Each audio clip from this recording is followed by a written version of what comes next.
About 450 acres of property in the South Finegayan area is now back in the hands of the people of Guam.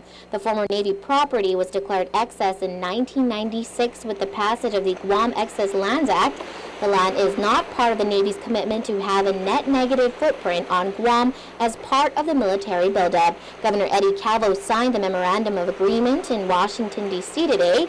The island's chief executive recognized the years of hard work to get to this point, put in by Guam Congresswoman Malin Bordallo and her predecessor, former Congressman Robert Underwood. That's good news because I think the military had this, they're offering this idea that they're not going to increase their footprint, their land footprint on the island. And so they're giving back this 450 acres, which is required by the law. It's not exactly, they didn't just come up with it all of a sudden. It is required by the law.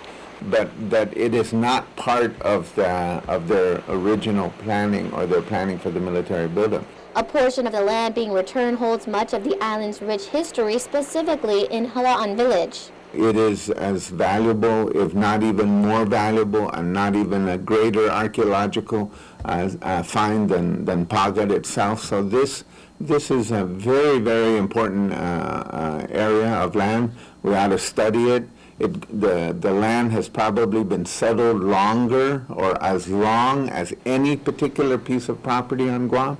Director of the Micronesian Area Research Center, Dr. John Peterson, says with GovGuam now in possession of the land, it's a great opportunity to learn about the Ladi Village sites located there and so much more.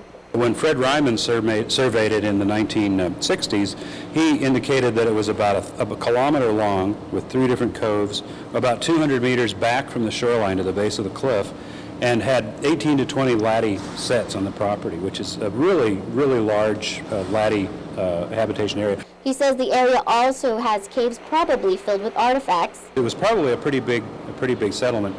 We know that it was also occupied as a village during the Spanish period up to about 1850. It was called Hila'an.